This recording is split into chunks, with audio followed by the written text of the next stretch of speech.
Welcome to the Grow Your Independent Consulting Business podcast. I'm Melisa Lieberman, a fellow IC and business coach. On this podcast, I teach you to become a consistently booked independent consultant without becoming a pushy salesperson or working 24/7. If I can do it, you can too. Listen on to find out how. Welcome to episode 154 of the Grow Your Independent Consulting Business podcast. This is Melisa Lieberman, and I am thrilled you are here today because I promised you in past episodes that I would give you a lesson learned, a debrief of what it was like to write a book and publish a book. And the time has come. I said, when the dust has settled and my mind is somewhat clear about it all, because it was a whirlwind, I would record this episode for you. So here we are. We're going to be talking about lessons learned from writing and publishing a book. And I want to share this with you really for two reasons. You may be curious about what the process is like, and or you might also really be considering writing a book for yourself. And so if you are, I really want to share with you the lessons that I learned along the way to help you make the process easier for yourself, more effective for yourself, maybe less painful for yourself, all the things. I love testing out new things and giving you my own learnings and mistakes and all the good, the bad, and the ugly to try to help it make it easier on you. So that's why we're here. That dust has settled, and we're going to talk all about the lessons I learned from writing a book. So, thank you for tuning in today. Let's talk a little bit about the agenda for today, and then we'll dive into the specifics. So, first, I'm going to share with you why write a book. So, why did I write a book? Why might you write a book as a consultant and a thought leader in your own industry? I will share with you the approach that I took to writing the book. So I looked at several different ways or approaches to getting the book out there. And I want to share with you the thought process I went through to choose the path that I did.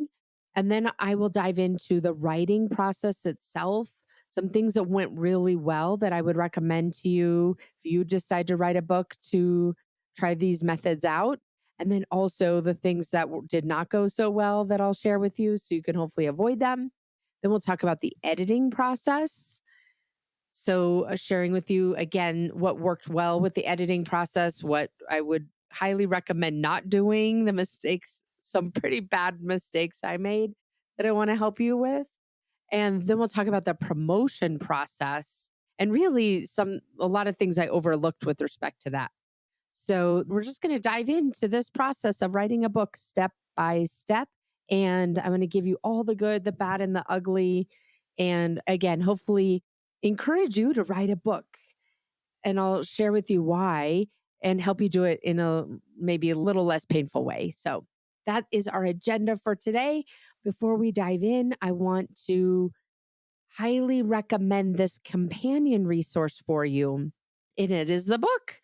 The book, Grow Your Consulting Business, the 14-step roadmap to make your independent consulting goals a reality. That is the title of the book. If you go to my website, melissalieberman.com/book. So my name is missing a bunch of letters and it's spelled MELISALIBERMAN.com/book. You will find the ability to download the book for free. I'll tell you why I'm doing that here in a little bit. And also a toolkit that goes with it. So you'll find those 14 steps to make your independent consulting goals a reality. And the toolkit is essentially a really robust workbook that goes along with the book to help you put each chapter into place in your business. So you can I'll find all of that on my website. Again, melissalieberman.com/book. We'll put the link in the show note, and it's all entirely free in exchange for your email address and your first name. That's it. That's it. I'll tell you why I'm giving it away for free here in a moment as part of the overall reason why I wrote a book. But first, go download it if you haven't already. And if you're like me and love paper, and my office is shelves and shelves and shelves of paperback books. If you're like me and you love to have the paper, I love to write in the book, highlight in the book, all the things. You can go grab it on Amazon. You can find it there. Just search for Grow Your Consulting Business and you will find it. So that is the companion for today's episode. So let's dive in. Number one, let's talk about why write a book. The simple answer that I can give you, and then I'll go into a deeper answer, but the simple answer is I wanted to write a book. That's it. That was it. That's the only reason. I don't want to say the only reason. It was not the only reason. I'll tell you the other reasons here in a minute. But I just truly wanted to write a book. And I feel like we're on the verge of this being it's writing a book may look very different in the next 6 months or 2 years with all of the AI changes coming and already here. And so I just wanted to do it kind of the old fashioned way. I didn't write it on a typewriter, so it's not exactly old fashioned, but it kind of feels old fashioned just to write a book without Chat GPT doing it for you at this point. So, anyway, I wanted the challenge. That was the first driving force, driving reason. And I think it really helped me, that reason alone, and the fact that my kids were really excited about the idea of their mom being an author and, just having that legacy, if you will, that tangible thing on the shelf with an acknowledgments at the end of it with all three, each of them listed separately and my acknowledgments to them. That really was a driving force for me as I hit rough patches, which believe me, there were many of them. I'll tell you about them here in a little bit as we go. But I think just having a pure reason of I want to write a book, this is a challenge I want to undertake, really helped me going through those rough patches. Beyond that, though, I had a couple of business reasons for writing the book. And so I'll share those with you. The first was that I really looked at this approach or this process of writing a book as a mechanism that would help me and did help me to distill my own unique framework for helping consultants grow their businesses. I love writing methodologies and creating frameworks and creating tools that help consultants get the results they're looking for with more ease and more quickly. It's something that I'm really passionate about. And over time, I've created a lot of tools and a lot of different ways to help consultants get out of their own way and make progress on their businesses. And of course, with each consultant, because we're each humans, some techniques, work better for one consultant than they do for another. Other techniques work for those consultants and they don't for the others. So really having this sort of big toolbox that I've been creating over the course of the last almost 12 years that I've been a consultant myself and then eventually coaching consultants, I've created this quite extensive library of tools and mechanisms. And I wanted to leverage this process of writing a book to distill it all down into something that was really the heart of the work that I do with consultants. That doesn't mean that all of those other tools are not needed or necessary. They certainly are. And I leverage them in my coaching with consultants. But to have this 14-step framework that really distills the heart of what it takes to grow a successful consulting business, this process of writing a book really helped me to distill it down. And so when you're thinking about whether or not you want to write a book, think about it that way. There may be such a benefit to you of going through this process of writing a book because then you're also distilling down what you do as a consultant and thinking about how is it unique as compared to what other consultants or consultancies might be doing, using it as a mechanism to establish that unique framework or methodology that you offer to your clients. For you, this is the same as for me. It doesn't mean that that's the only thing that you would do with your consulting clients, but it really gives you the backbone and kind of that description of this is what I almost always do. And then I pick and choose from my toolbox to help my clients in different ways. So that leveraging this process of writing a book can be a mechanism that helps you to distill your own unique methodology or framework for getting your clients the results that they're looking for. The other thing that I want to share with you, a couple of other reasons why I decided to write a book. Really, I mean, truly, when you are an author, it's crazy. I'm still the same person I was before the book got published, but I do notice that people that I'm talking to really seem to have a slightly different regard for me in that sense. Like, I'm an author, I'm a published author. I've written this international best-selling book, and it does help to cement or to grow your reputation. And so when you're thinking about being sought after for what you do in your industry and what you do as a consultant and what your expertise is, having a book really gives that additional layer to augment the reputation that you've already built. So think about it from that perspective. Does it make sense to write a book? Are you at this evolution in your business where it makes sense to write a book to further deepen the reputation that you've been building in your industry, to have a tool, for example, when you're speaking, to have this tool that you're able to either give away, like I've been doing on my website and you would likely do on your own website, or a book that you would sell when you're speaking, at an event and have kind of a table with a big stack of books that you're signing, whatever it is, helping to build that reputation for you and also helping as a mechanism to build your audience. So I mentioned to you, I would tell you why I'm giving the book away for free. I will tell you, my husband thinks I'm crazy. It's like, you just spent hundreds of hours writing this book and now you're just giving it away. And I am giving it away. I'm giving it away because, well, for two reasons. Number one, I truly want consultants to get this book in their hands. And as a tool, there will be so many that I never am able to meet or never am able to help directly as a coach. But it's certainly, you listen to this podcast every week and having a step by step tool that you can leverage to grow your business is something that I want to contribute to our industry. In addition, it is a benefit for my business. The number of people that I've been adding to my email list every single week has quadrupled over what I had been previously. And I have a lot of really good mechanisms, if I don't say so myself, to capture people's email addresses. I offer a lot of assessments on my website, pricing assessments, offer assessments, personal branding assessments, where you can come in and answer questions and get a unique report that gives you priorities of what you could do to improve those areas of your business. I give a lot of those types of things away in order to build my email list. And the book is the same.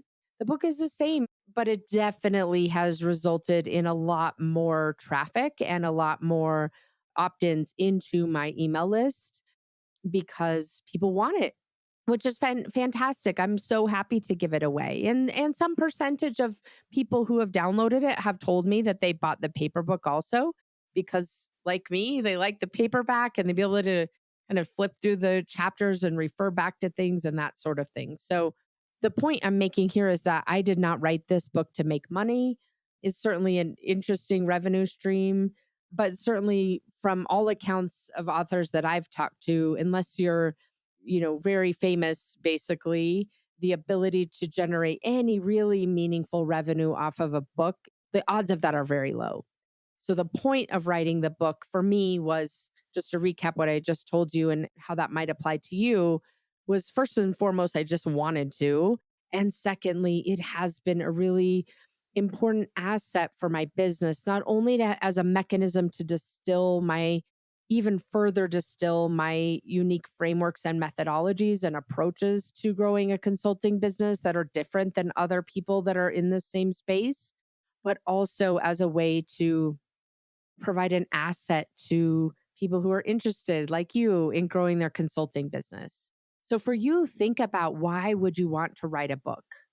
And the answer could be because I want to, and that's plenty.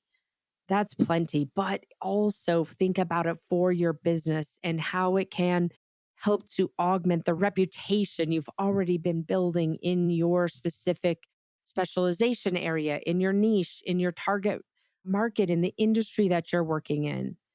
And start to think about whether or not it makes sense to have this book as an asset in your business and using some of the same tools that I just mentioned to you, such as using it as a list building method. Now, let me just tell you one thing to clear something up that I may have overlooked that I should probably point out. The reason why, if you want to leverage a book as a list building tool, there's a couple of different ways to do that. The first is giving it away for free on your website, like I'm doing. And of course, it's the PDF version. So if you want the paperback, then you buy that on Amazon. But the reason why is that Amazon doesn't give you people's email addresses that purchased your book. You have no idea who's buying the book. So, in order to know who is buying your book, you want to be giving them something that has them giving you their name and email address. So, for me, I give the book away and I also give the toolkit away. So, if you've purchased the book, you didn't realize it was on my website or you purchased it, you'll see in the book that it references the toolkit and the readers can come straight to that toolkit. So maybe they went and bought it on Amazon and then they can come to the toolkit and download the toolkit. So I still have the opportunity to communicate with them directly. So hopefully that makes sense in terms of the way it works to capture someone's email address, if that's one of the reasons why you are writing a book. Okay, so let's move on now to the approach. So I didn't know anything about publishing a book. I remember when right after college, one of my roommates from college wanted to write a children's book.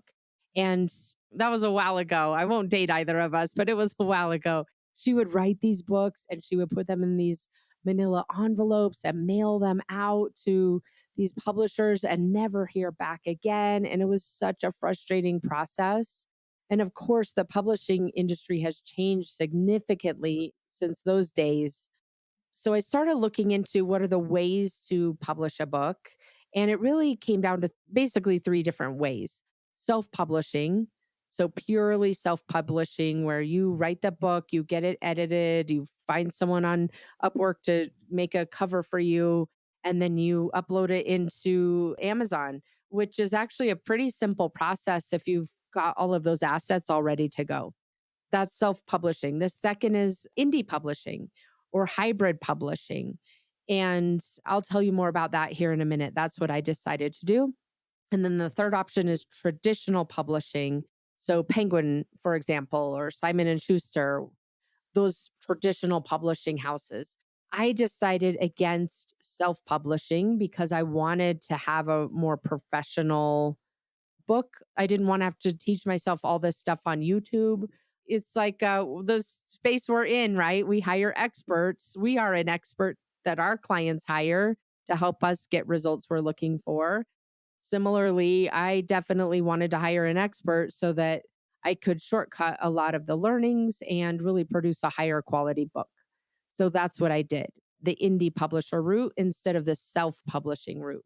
The reason why I chose not to do any pursue traditional publishing at all is my understanding of that space.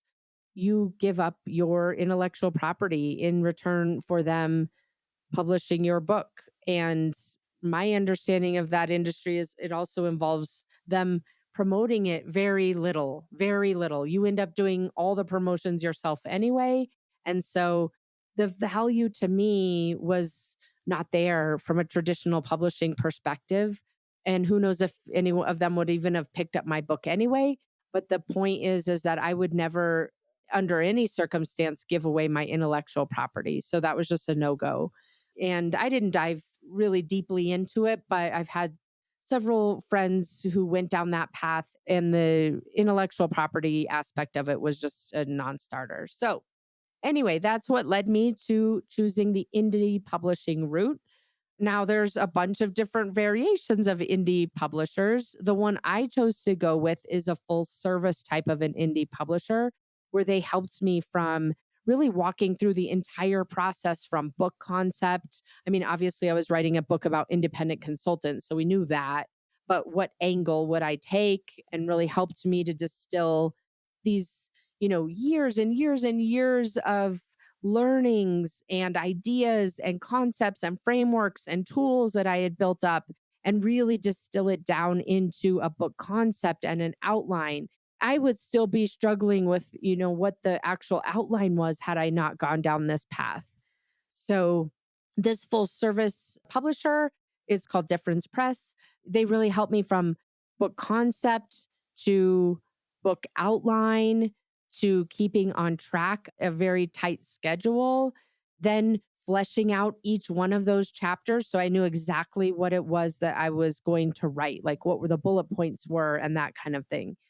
And then also some coaching along the way, some author mindset type coaching that came into play that was really valuable as well. So the particular publisher that I chose does more full service from book concept to book outline to author mindset to editing to publishing to promoting.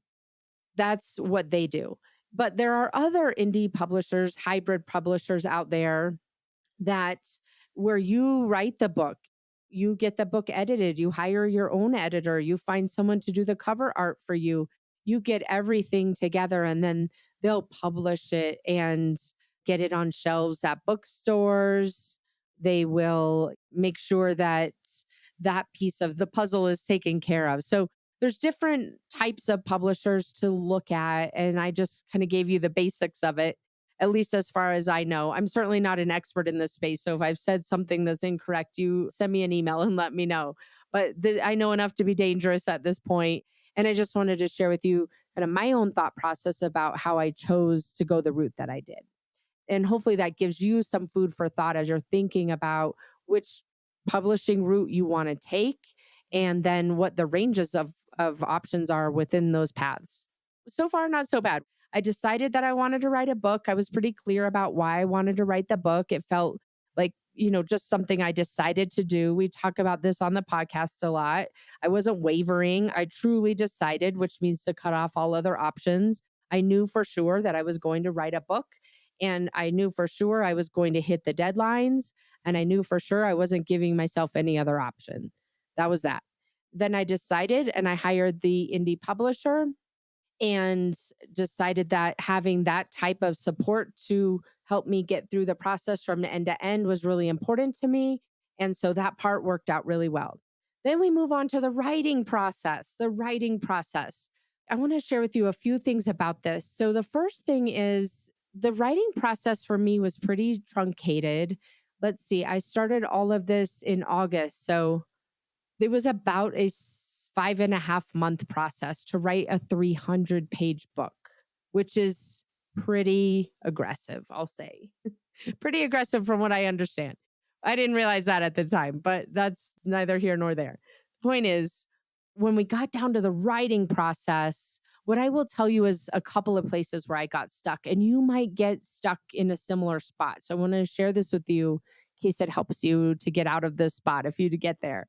And that is when I was working on the concept with the publisher, when I was working on the concept with her, I just kept getting stuck that what I had to say was not unique.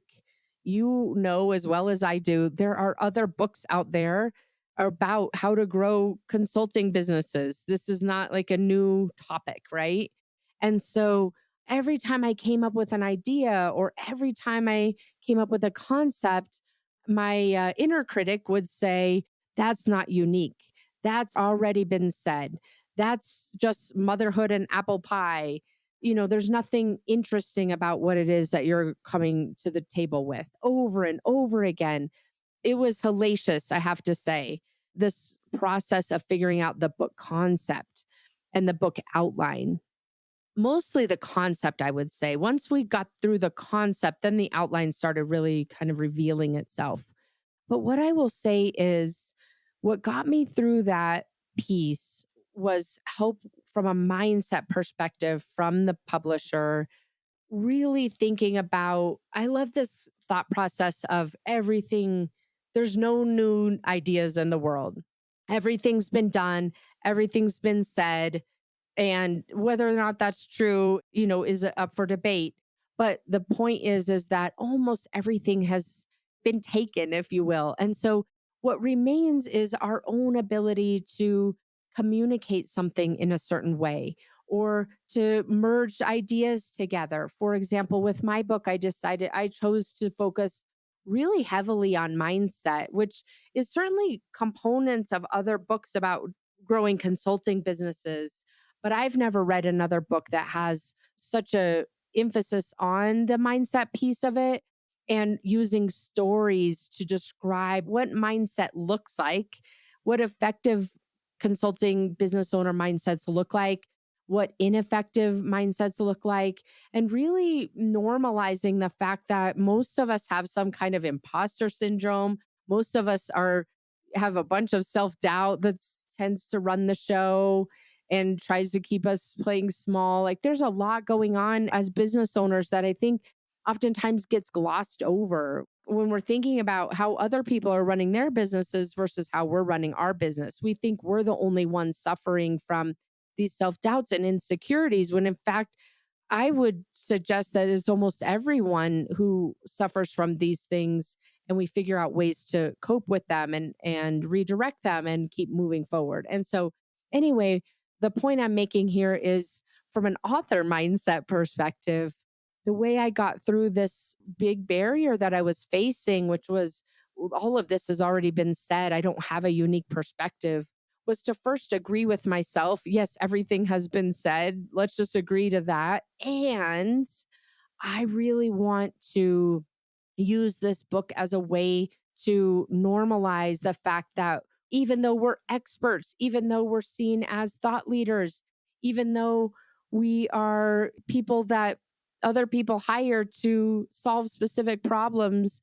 that doesn't mean that we're not humans also and have those insecurities and self doubts just like everyone else does. And so that's what helped me get through that really rough patch of, well, all of this has been said. I don't have a unique perspective. Maybe I shouldn't write this book kind of, thought process or getting stuck. So then I got through the phase of figuring out this concept, writing the outline, and the outline had a fair amount of detail in terms of what was in each chapter, what was the point of each chapter, what were some of the bullet points of each chapter, like a really, really robust outline that then I could leverage to go write the book. So the publisher gave me two options to write the book. They said, you can either write it over the next 45 days, I think it was, maybe almost 60 days, a little bit each day, or you basically just write it in a weekend, pretty much nonstop. I chose that option to write it. It was more than a weekend. It was about 3.5 or 4 days. I just rented a hotel room downtown. It was like 15 minutes from our house. Rented this hotel room. It had a kitchen. I took a bunch of stuff with me, including a couple monitors. I just rolled in over there, some food, some candles, some flowers, some monitors, all the things, and no distractions, 3.5 days. And I wrote the draft. And the publisher said, write a shitty first draft. That was their instruction. So that's what I did. It was pretty intense. There were very few breaks. It was just writing, writing, writing for 3.5 days. And I will tell you, when I left that hotel room, which happened to be my birthday, the day that I finished that draft, I walked outside. My husband met me for lunch, and it felt the same way as it felt when I was discharged from the hospital after having my appendix out. It was so surreal. It was just so weird because it was really intense. But I share all of that with you to say, I don't see how I would have done it any other way. Carving out a couple of hours each day, which I've been trying to do just to keep into a author mode, but to carve that out every single day and remember what you wrote yesterday or the day before that and kind of make it more cohesive, I don't see that process working for me. Of course, it works for a lot of other people. So you have to figure out for you what makes the most sense. But for me, just being able to focus on one thing without distractions and remember, not have to context switch or try to remind myself what if I'd already written something or not. I think that really made the writing process more smooth. The other thing that made the writing process more smooth to even get to the point of having that draft manuscript was this concept of just write a shitty first draft. I have a fellow swim parent who's an author, and he told me that that is a thing that authors do. Just write a shitty first draft, and then you can work on improving it through the editing process. So, anyway, those are my lessons learned about the writing process that I wanted to share with you. And quite frankly, even up until now, things are going pretty well in this. There's some ups and downs, there's some challenges with the concept that I shared with you, but it wasn't until I got to the editing process that's when I felt like the wheels were coming off. That's when I started one questioning, am I ever going to finish this book? Is it going to be late? Am I going to miss my deadline with the publisher and have to finish it on my own? It was ugly, I will tell you. And I want to share this of some details around this for a couple reasons. First of all, what I thought was really helpful is my editor told me, she said, every author has a problem, like one specific phase of the process. Mine happened to be the last parts of the editing process. For other people, it's the outline or the concept. For others, it's just writing the manuscript. So that made me feel better. Everyone has one problem phase, and mine happened to be editing. So if and when you start writing a book, keep that in mind. Here's what happened in the editing process. There was a disconnect. My editor at the time told me the book is in really good shape. There was a team that I'm working with. So there was an editor, a male editor, and a female editor. So if you're wondering why I'm talking about different people, that's why. So it was a team that I was working with. So this editor told me, you just have a smidge of work left to do. It's in really good shape. And so I organized my time around, well, this won't be too bad editing. And I think he was just trying to be really positive and encouraging because by the time I got into editing the book and reading it really, truly for the first time, it was not good. It was terrible. It was a shitty first draft. And I was like, oh no, we've got a big problem on our hands because the amount of time I have available to finish and the amount of time I think this is going to take me, those are not lining up. The math is not working out here. And so it was over Christmas break. I ended up basically not having a Christmas break and just spent hours and hours a day working on this draft. So it was really fortunate that I had the ability to pivot in that way. But what I thought would be around 35 hours of work or 36 hours, so 3 hours per chapter, turned into closer to 10 hours per chapter to edit the book. And so that was incredibly painful. And I truly didn't think I would finish because of, in that moment. So the lessons learned that I want to give you about this editing process are number one, definitely try to space out the editing. First of all, make sure you have hired an editor and make sure that you really understand are on the same page about what level of detail they're going to get to in the editing process. And I would really recommend going through, even though you've got an editor, and I had hired an editor, even though are going through at a line item level, you've got to do that yourself, even before you give it to the editor. You're going to find so much more that the editor doesn't realize is not correct. There were math errors in my book at that point. There were big sections I ended up just cutting out because they were unnecessary. There was just a lot to do. And the editor isn't necessarily the expert like you are. And so they're an expert in books, but they're not an expert in the topic.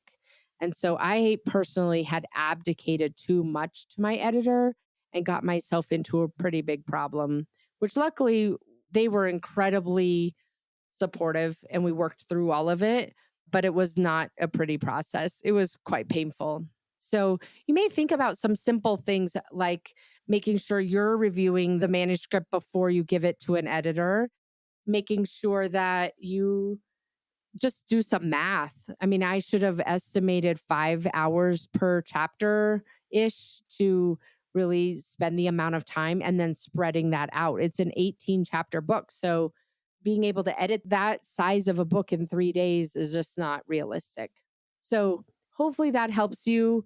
There's a lot that goes into this editing process. And so if you've hired a hybrid type publisher that's more on the full service side, like I did, they really helped me get through all of this, even though it was painful. And we had to make a lot of, we were like on plan C or plan D at some points in the process, but we got it done. For you, if you want to, if you're using a hybrid publisher, just make sure that you really understand when you're signing that contract that what is included in the editing process. And then if you decide to do more of the self-publishing route, then you want to make sure that you're hiring an editor and are really clear about what it is they're editing and what they're not editing, and giving yourself enough time to edit it for yourself too. Okay, let's wrap up here with the last step, which is promoting the book. So, what's worked well so far with those? So, we went through the whole process, right? I did the concepts, I wrote the book, the manuscript, I went through all these editing rounds and proofreading rounds, and the book was published on Amazon. Now the part comes for promotions.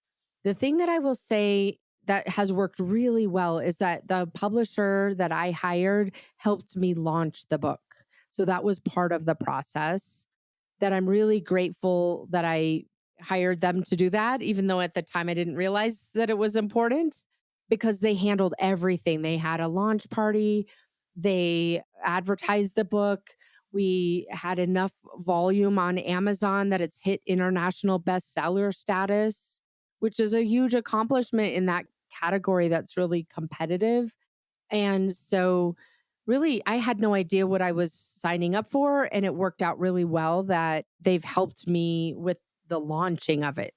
What I underestimated, and I want to point out to you, is that this is not a one and done sort of a thing. I knew this intellectually, but I didn't carve it out on my calendar the way I should have.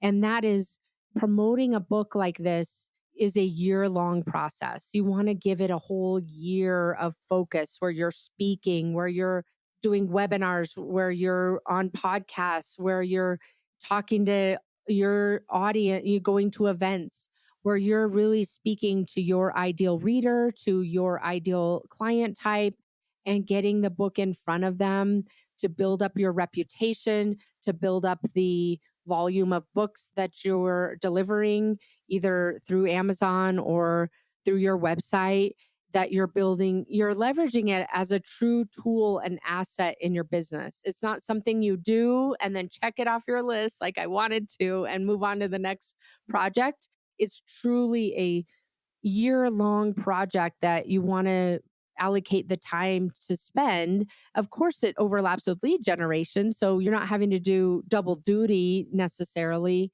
It contributes to lead generation, but it's definitely something you want to be carving out capacity and time to work on a weekly basis.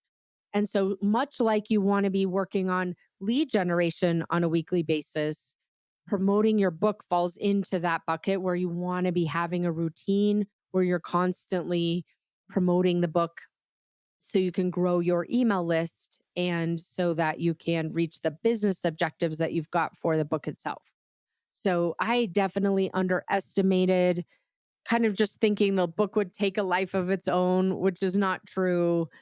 And I underestimated and have had to reallocate a little bit and put some, delay some projects and that kind of thing that I was wanting to do this year in my business in Q1 and Q2 until later in the year. So if you're considering writing a book, just know that this is not just an intense process that you accomplish over a 6 to 12 month period and then you kind of can relax. Then you just move into the next phase, which is promoting the book. That is what I have to share with you today. That is my learnings and the journey of writing a book. So go download it for free. melissalieberman.com/book. And I would love to hear from you. if you've read the book and it's been helpful, if you would leave a review on Amazon, it always helps other people to find the book as well. So thank you for being here. I hope this episode was valuable. And I really encourage you to dive into this process of becoming a published author. Even though it's painful, it was definitely worth it and so fulfilling. So that's what I have for you today. And I will see you again here next week. Take care. Thanks for joining me this week on the Grow Your Independent Consulting Business podcast. If you liked today's episode, I have 3 quick next steps for you. First, click subscribe on Apple Podcasts or wherever you listen to make sure you don't miss future episodes. Next, leave me a review in your podcast app so other independent consultants can find and benefit too. And finally, to put the ideas from today's episode into action, head over to melissalieberman.com for the show notes and more resources to help you grow your consulting practice from your first few projects into a full-fledged business. See you next week.